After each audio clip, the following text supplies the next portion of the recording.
Bismillahirrahmanirrahim. Assalamualaikum warahmatullahi wabarakatuh. Innal hamdalillah nahmaduhu wa nasta'inuhu wa nastahdihi wa nastaghfiruh wa na'udzu bihi min shururi anfusina wa sayyiati a'malina. Man yahdihillahu fala mudilla lahu wa man yudlil fala hadiya lahu. Asyhadu an la ilaha illallah wahdahu la syarika lah. وأشهد أن سيدنا ونبينا محمدا عبده ورسوله من لا نبي بعده. اللهم صل وسلم على سيدنا محمد نورك الساري ومددك الجاري واجمعنا به في كل أطوار وعلى آله وصحبه نور. اللهم رب اشرح لي صدري ويسر لي أمري واحلل عقدة من لساني يفقه قولي. سبحانك لا علم لنا إلا ما علمتنا إنك أنت العليم الحكيم. اللهم ارزقنا فهم النبيين وحفظ المرسلين وإلهام الملائكة المقربين. اللهم أغننا بالعلم وزينا بالحلم وأكرمنا بالتقوى وجملنا بالعافية. لا حول ولا قوة إلا بالله العلي العظيم. والحمد لله رب العالمين. نوينا التعلم والتعليم والتذكر والتذكير والنفع والانتفاع والإفادة والاستفادة والحث على التمسك بكتاب الله تعالى وسنة رسوله والدعاء إلى الهدى والدلالة على الخير ابتغاء وجه الله ومرضاته وقربه وثوابه سبحانه وتعالى. الفاتحة. أعوذ بالله من الشيطان الرجيم. بسم الله الرحمن الرحيم. الحمد لله رب العالمين الرحمن الرحيم مالك يوم الدين. إياك نعبد وإياك نستعين. اهدنا الصراط المستقيم صراط الذين أنعمت عليهم غير المغضوب عليهم ولا الضالين. آمين. Hadratal muhtaramin, para guru, para kiai, para imam, para ustaz, para jamaah yang dimuliakan Allah Subhanahu wa taala, pemirsa Aku Mataku TV yang dimuliakan Allah, ikhwatal iman dimanapun berada. Alhamdulillah, insyaallah kita akan melanjutkan pembahasan kajian 2 pekan yang lalu, yang kita masih membahas tentang betapa sesungguhnya setelah setan memproklamirkan Rabbi anzirni ila yaumi yub'atsun, wahai Tuhanku panjangkan usiaku sampai hari kiamat. Allah menyatakan qala innaka minal munzarin, engkau dipanjangkan usiamu sampai kiamat. Proklamir iblis adalah bahwa aku akan mencari sebanyak-banyaknya anak Adam, aku akan selewengkan mereka daripada jalan Allah, kemudian sebanyak-banyaknya mereka untuk masuk neraka jahanam. Artinya disinilah rahasia ketika Allah menyatakan innasyaitana lil insani aduwwun mubin. Sesungguhnya setan itu merupakan musuh yang nyata bagi manusia. Nyata dalam artian tujuannya jelas, bukan untuk menguntungkan, bukan untuk menyelamatkan, tapi sebaliknya untuk mencelakakan anak Adam berdasarkan dendam yang dia pendam. Maka ikhwan dimuliakan Allah, untuk itu dia kemudian membentuk divisi-divisi khusus. Dia punya bala tentara yang banyak, dia punya pengawal, dia punya pembantu. Yang pembantu-pembantu itu punya panglima-panglimanya, yang tujuannya satu lagi-lagi adalah untuk menjauhkan anak Adam daripada ridha Allah Subhanahu wa taala. Maka di pengajian yang lalu kita telah bahas bahwa satu dari panglima iblis itu ada namanya Wathin, yaitu amma Wathin fahuwa sahibul musibat. Wathin itu adalah panglima dari iblis yang dia mengutus anak buahnya, menancapkan benderanya di mana-mana khusus untuk orang-orang yang tertimpa musibah, sehingga ketika mereka tertimpa musibah maka mereka sampai-sampai dibuat tak percaya dengan qada dan qadar Allah Subhanahu wa taala, sampai-sampai kemudian ada yang menyalah-nyalahkan Allah Subhanahu wa taala, tak percaya terhadap keputusan Allah Subhanahu wa taala. Maka ikhwan dimuliakan Allah Subhanahu wa taala, selanjutnya siapa? Maka panglima berikutnya wa amma a'wan fahuwa sahibus sultan. Adapun berikutnya dari panglima atau anak keturunan iblis itu ada yang namanya a'wan fahuwa sahibus sultan fayuzayyinuhu bil madzalim. A'wan ini adalah tangan kanannya iblis yang diutus untuk menggoda para sultan, para pemimpin, siapapun apapun istilahnya, mau presiden, mau perdana menteri, mau raja, mau amir, mau sumul malik, intinya orang yang ada pada pemerintahan yang mereka diamanahi Allah sebagai pemimpin, maka fayuzayyinuhu bil madzalim, maka dia berupaya menggoda para pemimpin ini dengan kezaliman-kezaliman. Ikhwah dimuliakan Allah Subhanahu wa taala, Al-Imam Ahmad Ibn Hanbal menyatakan, jikalau engkau punya satu doa yang kamu memang yakin doa tersebut diijabah Allah, maka kata beliau, mintalah pemimpin yang adil. Karena pemimpin yang adil ini ketika doa ini diijabah Allah dan kita mempunyai pemimpin yang adil, maka selesai semua masalah selesai. Diriwayatkan bahwa kita sepakat bahwa khulafaur rasyidin itu kan ada 4. Sayyidina Abi Bakar, Sayyidina Umar, Sayyidina Utsman, Sayyidina Ali. Sepakat kita. Tapi kemudian banyak ulama menambahkan khulafaur rasyidin itu ada 5. Yang satunya Khalifah Umar ibn Aziz. Yang Khalifah Umar bin Abdul Aziz ini dari pihak ibunya itu juga masih keturunan Sayyidina Umar bin Khattab radhiyallahu anhu. Ceritanya kita pernah ceritakan bahwa ada seorang ibu janda tua, kemudian punya anak gadis yang dia itu punya pekerjaan menjual susu di Madinah. Mereka tinggal di pinggiran, di pojok kota Madinah, di tempat terpencil. Kemudian Sayyidina Umar bin Khattab pada satu saat itu inspeksi, kemudian dia berkeliling, kemudian dia mendengar dialog antara sang ibu dan anak. Sang ibu dan anak ini terjadi dialog bagaimana, kata sang ibu, anakku, bahwa mengingat kondisi kita ini untungnya sedikit, sudahlah kau campur saja sudah susu onta atau susu domba kambing yang murni ini, tambahkan saja sedikit air supaya timbangannya bertambah, jadi harganya sebegitu, tapi kemudian kita bisa memperbanyak sehingga untungnya banyak. Maka kata beliau, kata anaknya, enggak boleh bu, itu haram. Ya haram itulah, sedikit saja, kita kan terpaksa. Bahasa-bahasa provokasi seperti itu. Kata ibunya, sudahlah aman, sudah, enggak ada yang lihat. Katanya, ini aturan Islam seperti itu. Kemudian kalau kita ketahuan Sayyidina Umar bin Khattab Amirul Mukminin bisa bahaya. Ini malam gelap di pojok Madinah, tidak ada yang tahu. Khalifah Umar bin Khattab tak akan tahu. Kemudian anaknya bertanya, fa aina Allah? Sekarang Allah di mana bu kalau begitu? Pertanyaan ini artinya pertanyaan yang mematahkan argumen ibu ini. Kalau kita menganggap bahwa khalifah tak melihat, pemerintah tak melihat, kemudian aturan-aturan tak bisa mengekang kita, tapi Allah senantiasa melihat kita. Sayyidina Umar bin Khattab itu mendengar di luar. Demi mendengar ini langsung balik, pulang beliau. Besok subuh semua anak laki-laki dikumpulkan. Bahasa kita Palembang agak kasar, woi kamu jantan-jantan yang kumpul, kalau yang belum nikah dikumpulkan. Pokoknya di antara kalian harus ada yang menikahi seorang anak yatim, dia anak seorang janda tua di pojok Madinah yang dia menjadi penjual susu.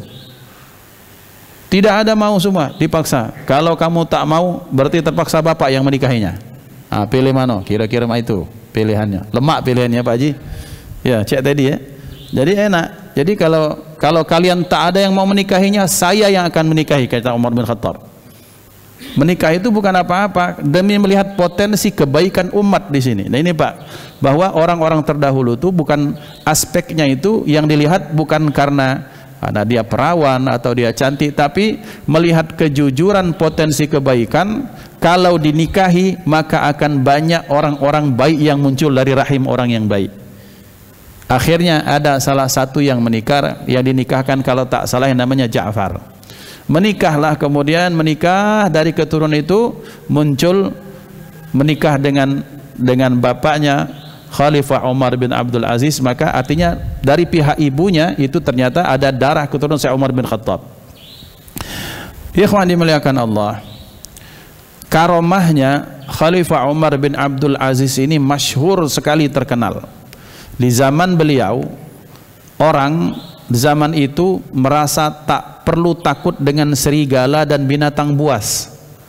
Karena kalau di zaman kita dan di zaman-zaman yang lain, binatang buas itu akan menerkam hewan yang dipelihara. Misalnya ada anjing atau ada serigala di itu, maka serigala atau anjing itu akan kita halau. Karena kenapa? Karena mereka akan mengganggu hewan-hewan yang menjadi ternaknya. Tapi di zaman Khalifah Umar bin Abdul Aziz, karomah keadilan beliau, serigala itu menuntun jalannya domba-domba. Jadi serigala yang liar-liar itu jalan, mereka nuntun menjadi pemimpin domba. Oh, di sini tempat ada air, berhenti. Kadang makan sesama, begitu. Terus sampai satu saat tiba-tiba kemudian akhirnya serigala ini kemudian beberapa tahun setelah berikutnya menerkam domba-domba. Apa kata para penggembala yang jauh dari kota itu? Mereka mengatakan inna lillahi wa inna ilaihi raji'un. Loh, kenapa? Matal khalifah sudah meninggal. Maksudnya ini sudah kelihatan tanda bahwa ketika Khalifah Umar bin Abdul Aziz selama beliau hidup dengan karomah keadilan seorang pemimpin, maka binatang buas itu menjadi jinak.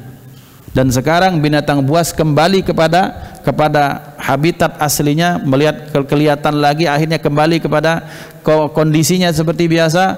Berarti khalifah sudah meninggal. Betul, setelah itu datang kabar bahwa ternyata Khalifah Umar bin Abdul Aziz telah meninggal. Ikhwan dimuliakan Allah. Jadi ternyata dampak dari satu pemimpin yang saleh, yang takut kepada Allah, yang sayang kepada rakyat, maka semuanya mendapatkan kebaikan. Maka berarti disinilah Sayyidina Imam Ahmad bin Hanbal menyatakan, kalau kamu punya jatah doa yang diijabah, tak usahlah minta harta yang banyak, tak usahlah minta istri baru, tak usahlah minta apapun, minta satu saja, pemimpin yang adil, pemimpin yang takut kepada Allah, sayang kepada rakyat, maka insya Allah itu satu bangsa berkah semuanya.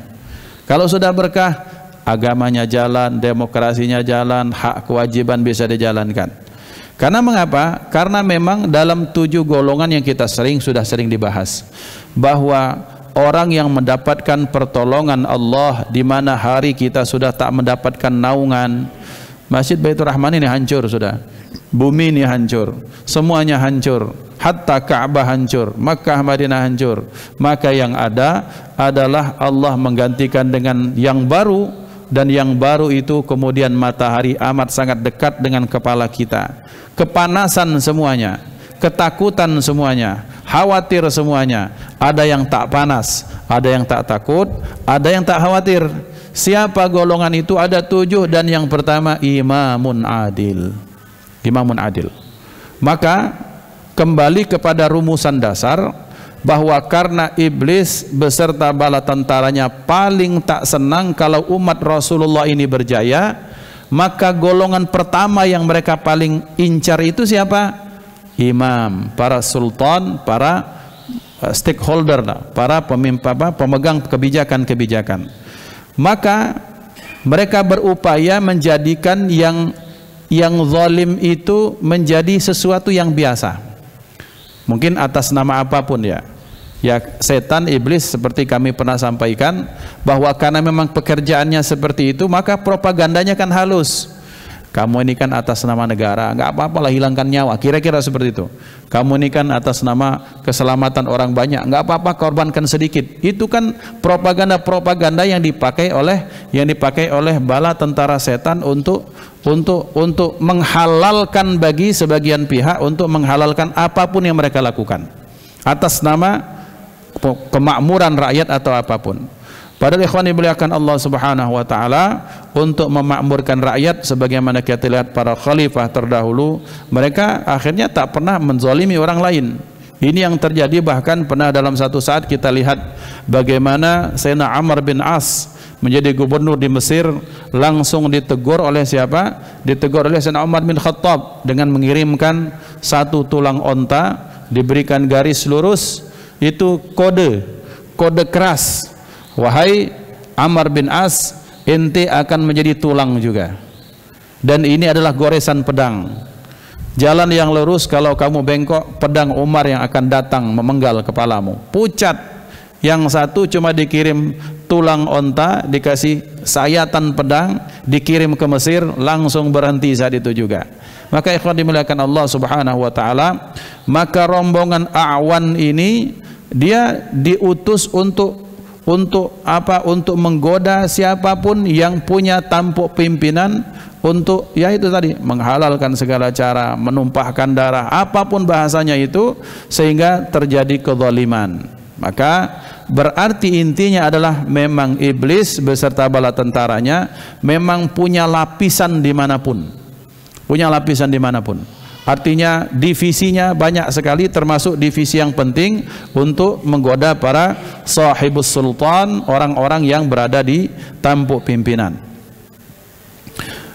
Kemudian selanjutnya, wa amma hafaf fahuwa sahibus syarab ail musakkirat. Adapun yang berikutnya adalah divisi khusus untuk membuat orang kecanduan narkoba, untuk orang mabuk-mabukan.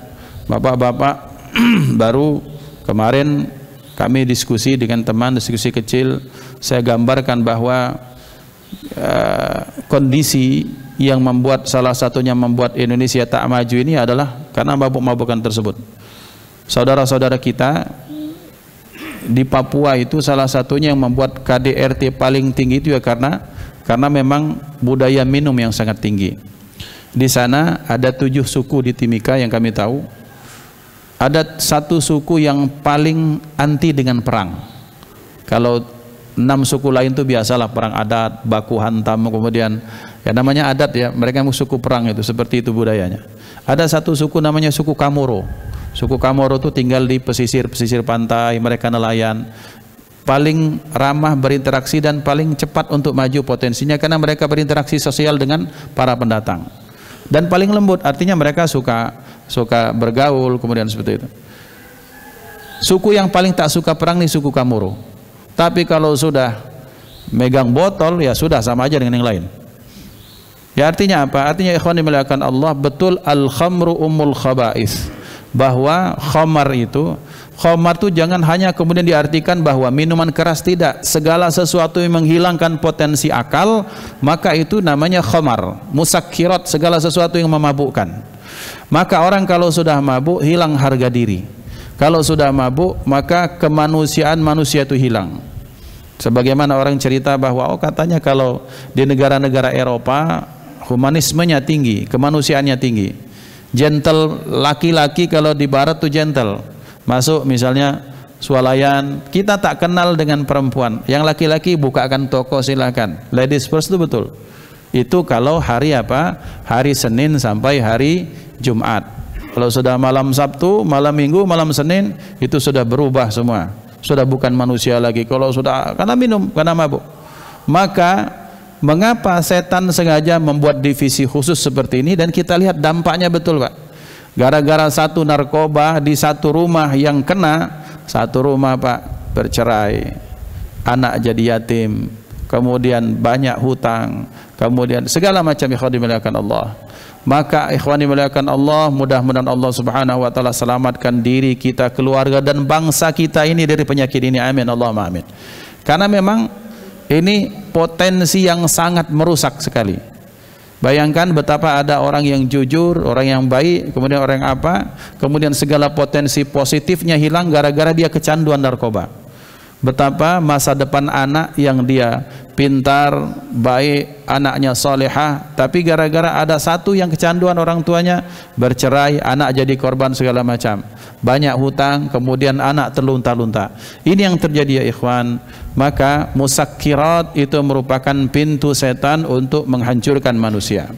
Dan kalau sudah seperti itu, mana ada uang yang barokah kalau dapat dari hasil yang diharamkan Allah SWT ini.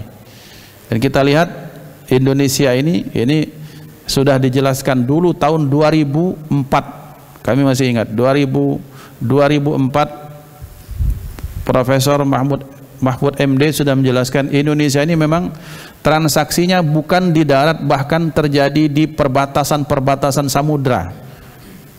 Orang-orang sindikat itu masuk dari mana, dari Aceh, dari mana, mereka memang untuk menyebarkan. Indonesia ini pintu yang paling enak katanya untuk menyebarkan barang haram ini. Maka kita sangat miris ikhwan yang dimuliakan Allah, zaman kami kecil mungkin maaf ya, ini aib ketika diceritakan orang paling mabuk itu hanya gara-gara apa, di dusun Kalau kita lihat orang-orang yang ngefly itu cuma di kota, sekarang di dusun bahkan lebih parah dibandingkan dengan di kota. Di Palembang ini jarang orang. Kalau sudah masuk dusun Pak, satu tarup bosok kami, tarup Pak Haji. Satu, tarup tuh apa? Panggung, satu panggung, 20 orang tuh ajib-ajib seperti itu. Ini ada yang sudah jadi bapak orang Pak. Ada yang sudah punya anak. Ada yang sudah bahkan ya Allah kasihan sekali. Apa kalau sudah malu, sudah nggak ada rasa malu lagi kalau sudah seperti itu. Maka ikhwan dimuliakan Allah, mudah-mudahan sekali lagi Allah selamatkan kita semua, generasi kita, bangsa kita dari penyakit ini. Karena memang ternyata pelakunya banyak, karena memang digoda oleh rombongan hafaf ini. Ya itu. Kemudian selanjutnya, wa amma laqus fahuwa sahibul majuz, ataupun waqila anna laqis wa walhan sahibat taharah was salah. Ada yang lain namanya laqus. Laqus itu ada yang menyatakan dia yang menyerang orang supaya menyembah api. Nah, orang kan akan bingung, kita nih Ustadz tidak mungkin nyembah api, Islam kami ini nyembah api tidak mungkin. Bapak-bapak, api itu bukan sekedar api majusi, bukan. Ada seseorang ulama dari Jawa Timur yang menafsirkan bahwa api di sini itu maksudnya energi. Dan di mana di dunia ini yang tidak ada energi? Dan energi yang paling cepat kita kena di mana? Barang ini. Ada unsur apinya di sini, ada unsur listriknya, ada unsur panasnya, unsur apa? Maka ikhwan dimuliakan Allah, maka berarti ketika rombongan Laqus ini ketika dia masuk, bahkan ketika kita sedang mainkan HP, maka masuk rombongan mereka untuk tazyin, untuk apa? Untuk mengipas-ngipasi kita, dianggap penting, dianggap apa? Dianggap dijadikan betah, kemudian apa begitu. Ternyata Laqus tuh pekerjaan seperti itu. Jadi potensi-potensi energi yang ada, yang kemudian ketika dia masuk, maka energi di tanah misalnya, energi migas, non migas itu dimasukkan untuk diambil. Dan kita lihat betapa banyak perebutan energi ini melahirkan apa? Melahirkan pertumpahan darah yang sangat banyak. 2003 ketika kami masih di Mesir, ambang-ambang pulang itu, dengan alasan apa kata Amerika, Saddam Hussein itu punya senjata pemusnah massal. Itu yang propaganda yang ditanamkan. Kemudian selanjutnya sehingga mereka invasi ke Irak kan, masuk ke Irak, menyerang Saddam Hussein, kemudian akhirnya ditangkap, Irak diambil. Ujung-ujungnya apa? Ujung-ujungnya mereka menguasai minyak. Itu cuma akal-akalan Amerika dan sekutunya untuk menguasai Irak yang memang masih banyak potensi-potensi minyak. Energi, lihat betapa ternyata energi ini dalam bahasa sederhana, kalau bahasa orang, di mana ada energi, ada timah, ada emas, ada minyak, di situ pasti ada darah. Pasti di situ ada setan. Maksudnya di situ ada perebutan, dan kalau sudah ada perebutan pasti ada di situ ada persaingan yang kotor di situ. Kenapa? Karena memang bala tentara iblis diutuskan untuk apa? Mengipas-ngipasi kedua belah pihak untuk menyatakan kami punya ini, kami punya itu. Jadi ikhwan dimuliakan Allah Subhanahu wa taala, kadang kita melihat betapa di negara Arab, kalau ada ini tak ceritakan saja biar jelas bapak-bapak, supaya beritanya berimbang. Kalau misalnya di Yaman ada istilah Houthi, Syiah Houthi. Di Syria kemudian ada istilah Syiah Bashar al-Assad. Boleh jadi dia Syiah. Dan saya dengar melihat dia ini Syiah. Tapi ulama-ulamanya dari golongan ahli sunnah wal jamaah, Pak. Tetapi yang ada adalah bahwa isu yang dibawa pasti antara Syiah dengan Sunni. Tidak, Pak. Ini murni politik, murni cuan, murni fulus. Cuma satu pihak yang sudah banyak bercokol umatnya dan pendukungnya di Indonesia mengatakan bahwa Bashar al-Assad itu orang Syiah, kemudian di mana di Yaman tuh Syiah. Dari dulu ratusan tahun yang lalu Yaman Houthi itu, Syiah Houthi di Yaman tuh sudah hidup, bahkan banyak yang menikah, asimilasi budaya, tidak jadi masalah. Tiba-tiba kemudian Saudi dengan alasan untuk menyelamatkan Yaman dari Syiah, kemudian mereka mengembargo Yaman, dikuasai. hatta sampai kemudian bandaranya dihancurkan oleh rombongan ISIS. Apa hubungan antara Syiah kemudian menghancurkan bandara yang gara-gara itu ekonomi satu negara kemudian menjadi jebol? Tetap Pak, di Arab itu masalah kekuasaan dan uang Pak, ujung-ujungnya fulus, ujungnya pertumpahan darah karena salah satunya ini yang seperti ini. Jadi kalau maksud saya melihat berita itu berimbang, jangan hanya masalah ego agama. Kita kesampingkan Palestina dengan Israel ya, kita kesampingkan masalah ini. Ini yang maksudnya yang kalau berita terjadi antara Arab dengan Arab itu bukan murni agama, biasanya ujung-ujungnya politik. Silahkan tanya dari beberapa sumber, jangan dari satu sumber saja. Misalnya nanya dari alumni satu negara ini saja, tapi lihat dari banyak sumber dan ujung-ujungnya tetap yang terjadi bagaimana? Yang Irak tetap minyak, Saudi menguasai Yaman tetap minyak, kemudian mereka berupaya untuk mendiskreditkan Syria, tetap ujung-ujungnya pengaruh geopolitik di negara tersebut. Tetapi yang dijual ke negara-negara luar isu agama. Ini tak bagusnya itu. Ya salah satunya apa? Yaitu tadi permainan pengikut-pengikut setan yang mengatasnamakan ini dan itu. Karena kenapa? Fazayyana lahumus syaitanu a'malahum. Setan itu membuat amalan pekerjaan mereka itu seolah-olah indah, seolah-olah benar, ada justifikasi kebenaran di situ. Maka berarti ini kajian ini pecah-pecah kajian tapi sebenarnya masuk ke merambah kepada hal yang sangat banyak, bahwa ternyata memang ujung-ujungnya tetap bahwa setan, iblis tak akan pernah ridha manusia kita ini menjadi orang yang baik dan benar. Wal iyadu billah. Selanjutnya, wa amma Murrah sahibul mazamir fayuzayyinu fihi man yanfukhu fihil mizmar bikasril mim. Adapun selanjutnya ada juga yang mengipas-ngipasi, menggoda-goda manusia pada aspek atas nama seni. Jadi katanya art is art. Nah ini sudah diceritakan oleh Ustadz Dery Sulaiman banyak, bahwa katanya kalau seni adalah seni itu kan tipu-tipu daya. Apalagi kalau sudah orang atas nama fotografer, seniman, pelukis katanya, nggak apa-apa kita lukis wanita, ini kan keindahan daripada Tuhan kita apa? Ya tipu saja sudah. Kalau aurat ya aurat, art is art, aurat is aurat. Tapi mereka mengatakan bahwa oh enggak, kita ini murni, tidak ada nafsu di situ. Tipu Pak. Kalau memang dia murni, kita berikan balikkan kepadanya. Mau nggak senimu itu dilakukan oleh ibumu atau anak perempuanmu? Pasti nggak mau. Itu saja sudah, normalnya seperti itu. Mana seni murnimu itu mana? Anak perempuanmu yang kamu sudah didik bertahun-tahun, coba sekarang diatkan oleh orang lain, dibikin seni sama orang lain. Kalau enggak kau akan ngasah parang, maksud gitu. Ya artinya di situ inti tak adil untuk istri orang lain, anak orang lain, ibu orang lain, saudari orang lain. Kamu mengatakan itu seni murni, sementara untuk anakmu, oh enggak, jangan, ini anak saya. Nah, di situ ada nilai yang tak betul di situ. Maka memang dibikin indah, bahwa misalnya dibikin tato di sekujur tubuh yang seperti itu, dibikin pergaulan bebas, dibikin seni murni, dibikin nggak apa-apa konser segala macam atas nama segala macam.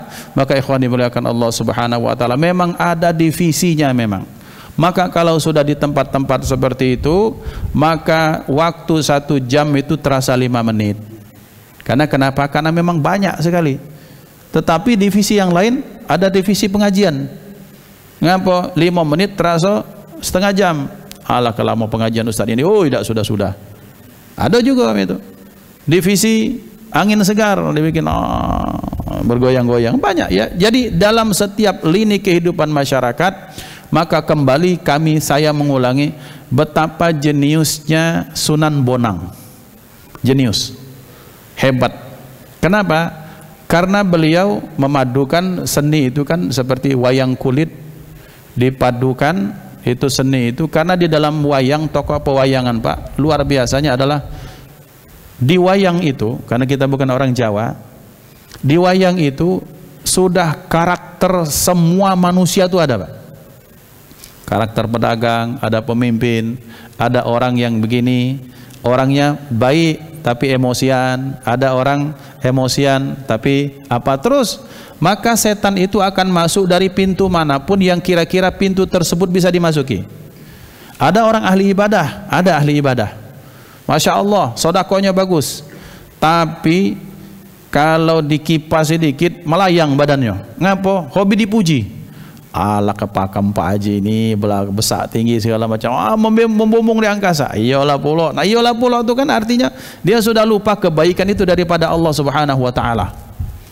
Jadi ikhwan dimuliakan Allah, jadi sengaja Sunan Bonang itu membentuk miniatur karakter manusia supaya kita tahu aku ini di mana kira-kira karakterku ini. Karena kenapa? Jauh sebelum Sunan Bonang membentuk miniatur karakter manusia, iblis sudah duluan. Karena manusia itu kan, apa kata iblis? Aku akan datangi mereka dari depan, dari belakang, dari kanan, dari kiri, wala tajidu aktsarahum syakirin. Artinya segala potensi manusia itu akan aku datangi ya Allah, kecuali yang mereka ingat kepadamu yang maha tinggi dan sadar bahwa dia maha rendah. Itu yang tak baca, yang tak bisa saya ambil. Selebihnya dari istri, dari anak, dari pekerjaan, dari apapun itu akan didatangi oleh rombongan iblis bala tentaranya untuk apa? Untuk menyesatkan manusia. Maka ikhwan dimuliakan Allah, memang tetap satu kata kita ini harus memang waspada betul-betul. Memang musuh kita ini pakam, Pak, tidak pernah tidur. Kita istirahat, mereka tidak tidur, mereka tidak istirahat, mereka terorganisir, rapi, masif, kerjanya luar biasa.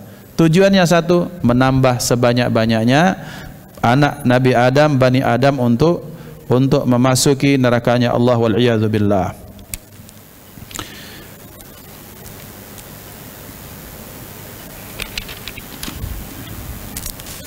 Kemudian selanjutnya divisi berikutnya, wa ammal masud. Masud ini khusus untuk apa? Khusus sahibul akhbar al-kadzibah, yang dia ini gunanya untuk membaguskan, menyebarkan berita-berita yang bohong. Jadi kalau ada berita hoax itu, pantas berita hoax ini rasanya cak lemaknya gitu nyebarnya. Karena kenapa? Karena memang dikipas-kipas sih Pak. Seperti ini Pak, ya. Ada jenis setan yang memang menggoda kita untuk terjadinya perzinahan wal-iyadzubillah. Barang ini Pak apa? Barang buruk,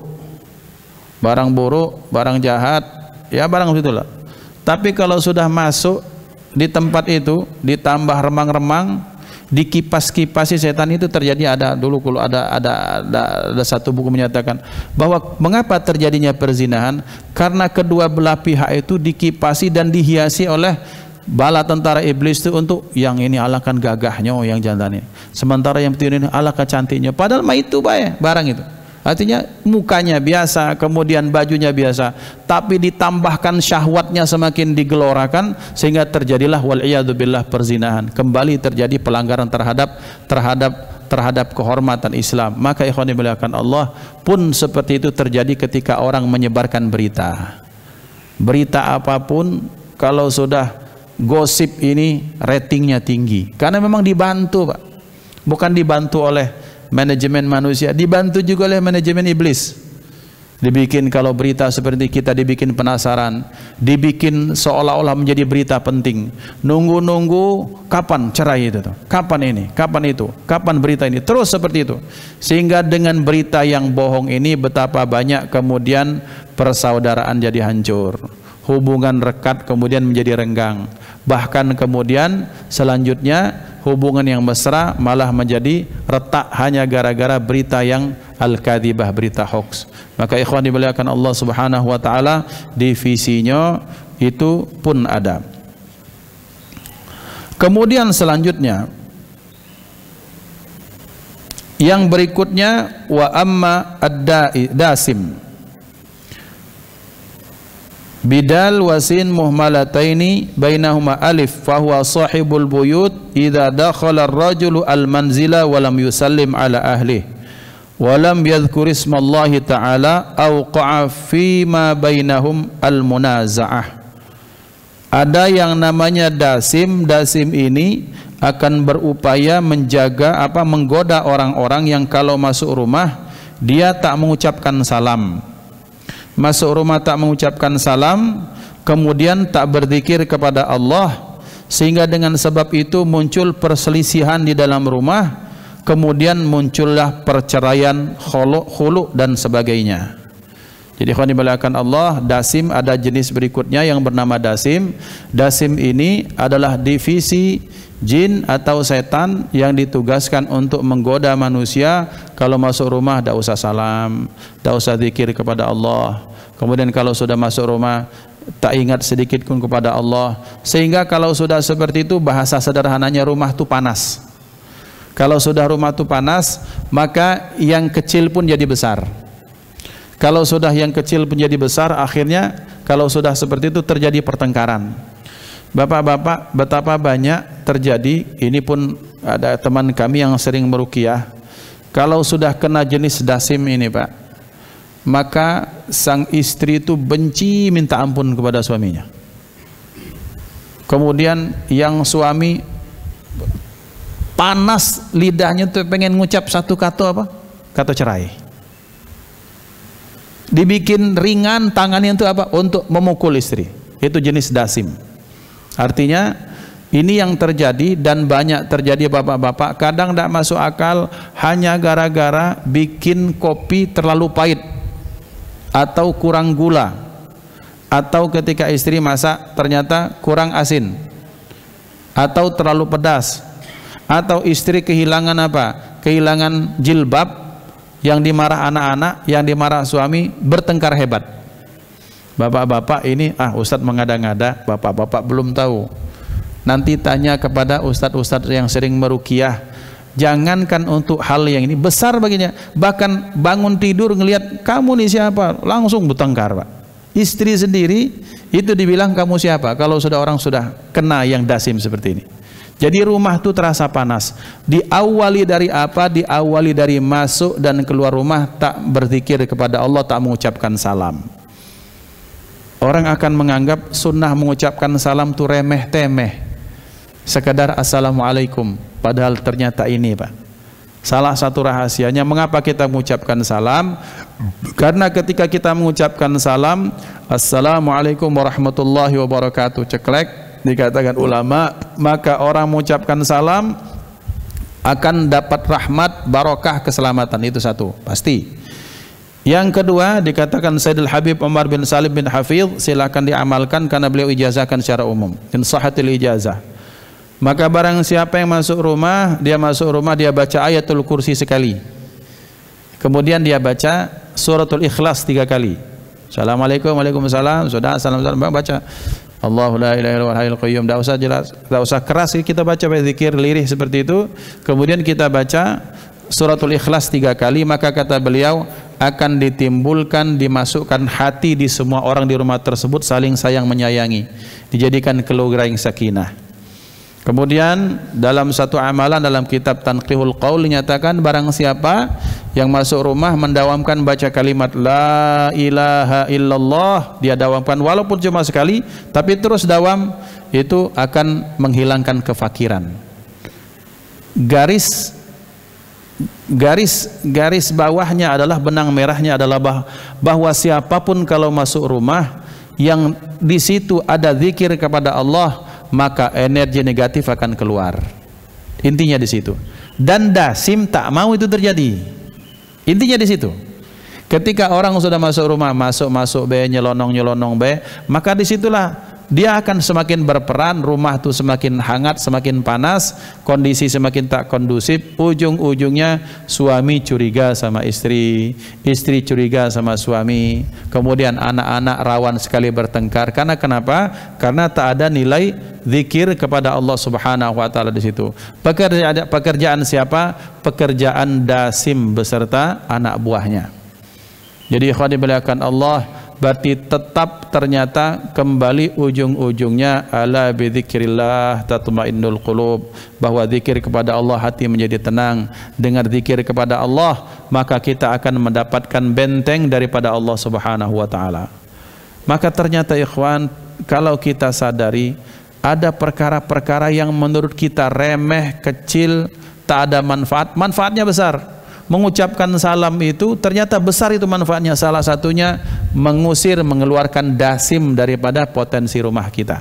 Maka berarti ini yang perlu kita perhatikan. Karena kenapa? Karena kalau sudah terjadi seperti itu, yang kami pernah sampaikan bahwa nanti rombongan dasim ini yang salah satunya jadi pemenang di antara sayembara iblis. Karena salah satu yang mendapatkan penghargaan daripada iblis adalah mereka yang mampu memecah belah silaturahim di antara umat manusia. Dulur dengan dulur pecah, suami dengan istri pisah, kemudian teman dengan teman bisnis pisah. Itu senang sekali iblis beserta bala tentaranya. Karena kenapa? Karena umat Islam, manusia tidak akan pernah bisa besar kecuali dengan bersatu, dan bersatu itu tidak diinginkan oleh setan beserta bala tentaranya. Maka ikhwan dimuliakan Allah Subhanahu wa taala, selanjutnya ada yang namanya walhan. Walhan ini yang terakhir, dia masuk divisi wudu dan salat. Walhan ini masuk divisi wudu dan salat. Itu sudah sering kita jelaskan. Walhan ini kita nih sudah wudu selesai, sudah basuh kaki, aku tadi sudah basuh tangan belum kah? Tadi saya sudah niat atau belum? Atau sudah rakaat ketiga, ini rakaat ketiga atau rakaat kedua ini? Itu walhan.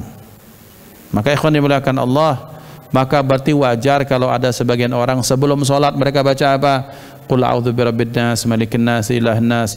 Ustaz dak katik contoh dari Nabi. Nabi hatinya hidup, Nabi hatinya ta'alluq kepada Allah. Muhammad Iqbal, jangankan sholat, sebelum sholat masih mikir habis ini makan apa kira-kira, nak semayang. Itu Muhammad Iqbal kira-kira. Maka kalau kita baca Rabbi a'udzubika min hamazatis syayatin wa a'udzubika rabbi ayyahdurun, ya Allah aku berlindung kepadamu daripada setan, jangan sampai dia hadir. Karena saat ini kita sedang menghadap Allah Subhanahu wa taala untuk salat supaya khusyuk.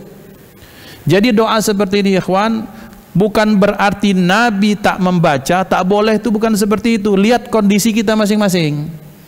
Dalam bahasa sederhana, kalau bapak-bapak hatinya semantap hati Nabi, tidak usahlah pakai doa perlindungan. Allahu Akbar langsung. Kami yakin bapak-bapak khusyuk semua, minal khasyiin. Tapi kadang kan kalau jadi imam ini rakaat keberapa, ayat apa segala macam, banyak dipikir kira-kira seperti itu. Nah, untuk menghilangkan kegalauan seperti itu, kita minta doa, ya Allah tolong jauhkan setan, jangan sampai mengganggu salat kami. Maka para ulama menyatakan orang kalau hatinya kuat, mantap, tak disunnahkan membaca usolli, pakai nawaitu usolli itu. Tapi kata Imam Syafi'i, kalau ternyata orangnya itu masih ada keraguan, maka sangat disarankan supaya apa? Karena ucapan yang di mulut akan membantu kemantapan hati. Jadi kondisional. Kalau jamaah Baitur Rahman, masya Allah, minal khasyiin, insya Allah, tak usah lagi lah pakai nawaitu usolli. Tapi kira-kira kalau masih Allahu Akbar, terkenang ini, alakan lemaknya makan ini, berarti kita Rabbi a'udzubika min hamazatis syayatin, minta dijauhkan daripada setan. Karena kenapa? Walhan muncul ketika kita maka dalam salah satu riwayat, sesungguhnya setan itu menempelkan moncongnya itu ke dada anak Adam, ke dada umat Nabi Muhammad. Maksudnya bagaimana? Moncong itu maksudnya dia tuh siap-siap berbisik terus. Kalau kita berzikir kepada Allah, dia menjauh. Terus ketika kita tak zikir, datang lagi menempelkan moncongnya. Maksudnya siap-siap membisiki kita. Posisi datang dan pergi itu namanya khannas. Min syarril waswasil khannas. Apa khannas? Khannas itu salah satu anak buahnya walhan yang sifatnya itu datang dan pergi. Kita zikir kepada Allah, ngilang dia. Terus habis itu datang lagi, terus berputar seperti itu. Maka berarti tujuannya tetap satu, supaya kita jauh daripada Allah, dan kita senjatanya satu, supaya kita terus zikir, ingat kepada Allah Subhanahu wa taala. Hakadha ikhwatal iman, kita cukupkan pembahasan di sini. Dipersilahkan kalau ada yang ingin bertanya, kita buka ruang pertanyaan sampai kita menunggu syuruk. Hadanallahu wa iyyakum ajma'in. Tafadhalu. Baik, nanya Pak Ustaz. Assalamualaikum warahmatullahi wabarakatuh. Waalaikumsalam. Memang artinya setan itu banyak sekali tentaranya, organisasinya komplit. Dan rasanya tidak imbang kita melawan setan itu, karena dia canggih dan tidak kelihatan, Pak. maka dikatakan katanya kita tidak bisa melawan setan itu kecuali dengan pertolongan Allah. Nah, pertanyaannya, pertolongan Allah itu apakah begitu kita minta gitu, atau pertolongan Allah itu datang karena amal baik kita? Karena saya pernah baca riwayat ketika si pencuri dihadang setan baca ayat kursi, kata setan, aku lebih pintar katanya dari kau baca ayat kursi, katanya. Ya tidak mempan. Ya, itu yang pertama. Yang kedua, dalam surat Shad ayat 82, 83, Al-Hijr 39, 40 itu kan setan itu bersumpah kan, demi kekuasaan engkau aku akan menyesatkan manusia semuanya, kata setan, kecuali hamba-hambamu yang mukhlis. Nah, hamba-hamba yang mukhlis ini seperti apa Pak Ustadz? Mohon penjelasan ya. Itu yang kedua. Yang ketiga, tadi minal jinnati wan nas, kan berlindung dari jin dan manusia. Apakah setan itu membuat tentaranya dalam bentuk jin dan manusia, Pak Ustadz, begitu? Karena susah kita itu biasanya menghadapi jin atau setan yang dalam bentuk manusia itu. Terima kasih. Assalamualaikum warahmatullahi wabarakatuh. Waalaikumsalam warahmatullahi wabarakatuh. Berarti tutup pertanyaan untuk yang lain, lah habis. Langsung 3 paket combo. Baik. Pertolongan jenis apa? Maka 1 dan 3 kita gabungkan. Illa ibadaka minhumul mukhlasin, bukan mukhlisin. Jadi ada mukhlis, ada mukhlas. Apa bedanya? Mukhlis itu adalah orang yang, ini saya begini kan, ilustrasikan. Ada orang, Pak, istri saya punya teman. Nah, temannya ini jenis manusia yang tak bisa marah. Sampai ngomong, yuk ajari aku marah. Mak mana cara marah? Ngapa dak baca marah?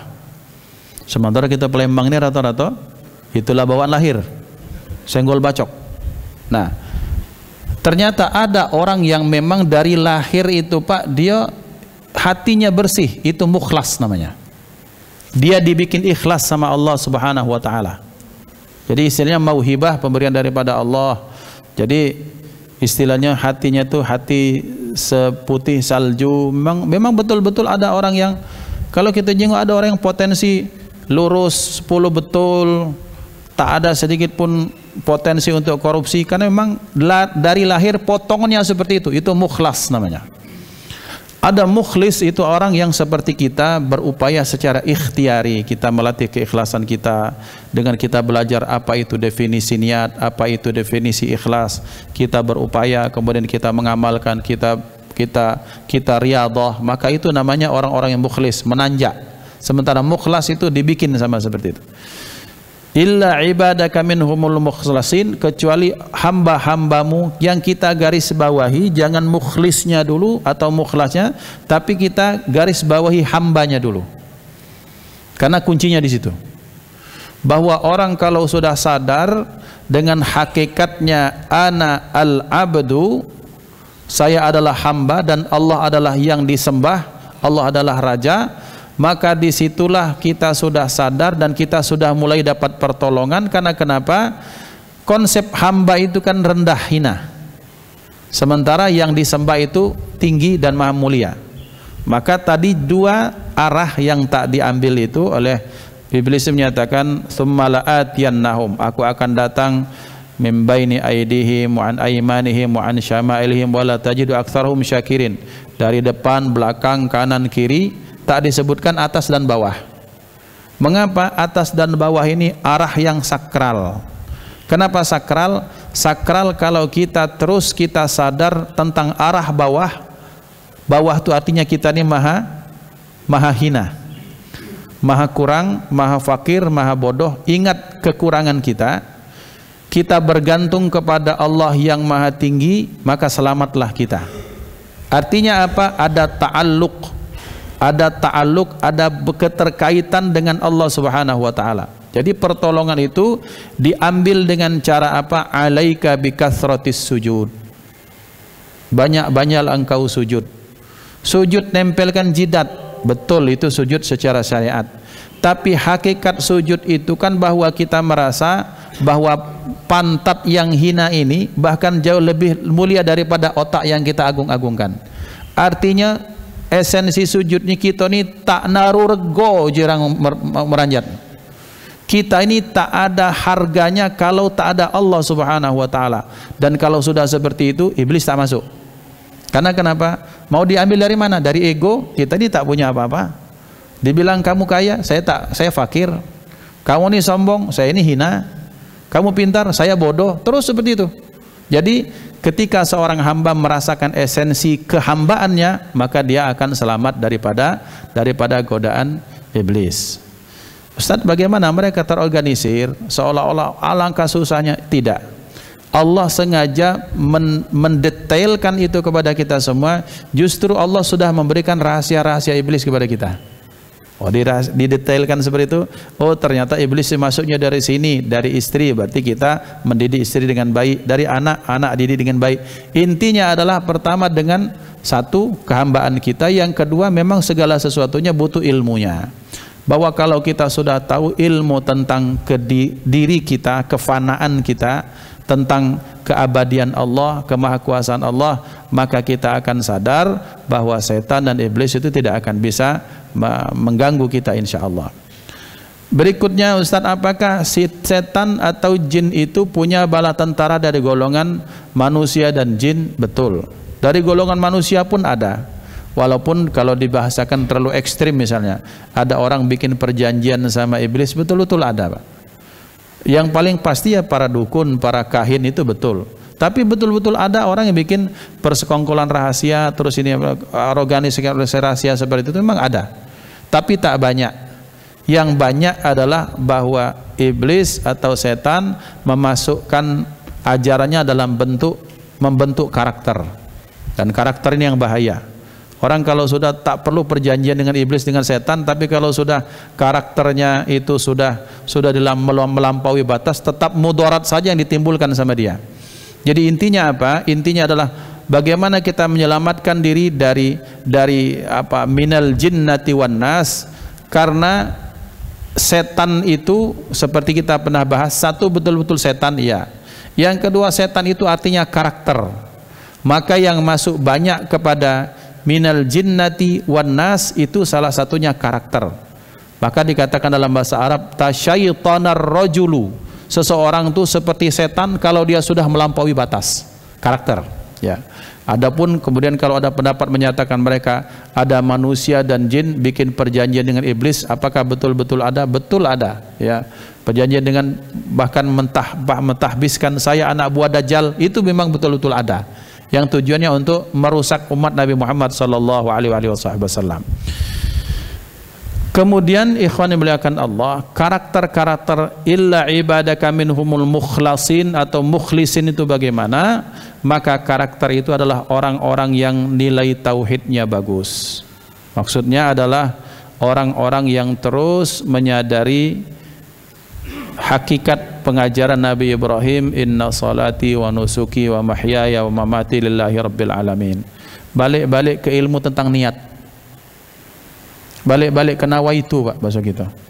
Jadi ilmu nawaitu ini sebagaimana diceritakan sahabat, kami diajari Rasulullah tentang niat sebagaimana kami diajari suratul Fatihah.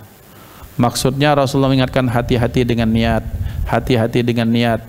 Tanya hatimu, Allah ridha atau tidak. Kalau sudah seperti itu, maka potensi setan itu akan sangat susah untuk masuk. Ketika kita menikahkan anak, niat kita apa? Nyari duit, salah. Niatkan anak untuk ibadah, untuk apa? Maka setan tidak masuk. Niat kita nyarikan anak gawe, nyari duit, bukan, carikan dia supaya dia mencari sesuatu yang halal. Maka di situ, maka ikhwan dimuliakan Allah, bab niat ini masuk dalam segala bidang. Maka oleh karena itu, kembali lagi kata-kata ibadah kemudian ikhlas, itu dua kata kunci yang insya Allah akan kita bahas pas makan kagak be. Jelaskannya karena ini kagak sebagian sudah anak-anak salat isyraq. Kalau dijelaskan nanti saya zalimi orang yang sudah mau salat isyraq insyaallah. Usikum nafsi bi taqwallah, hadanallahu wa iyyakum ajma'in. Mudah-mudahan manfaat. Mari kita tutup dengan kafaratul majlis. Subhanallah wa bihamdihi, subhanakallahumma bihamdika, asyhadu an la ilaha illa anta astaghfiruka wa atubu ilaik. Assalamualaikum warahmatullahi wabarakatuh.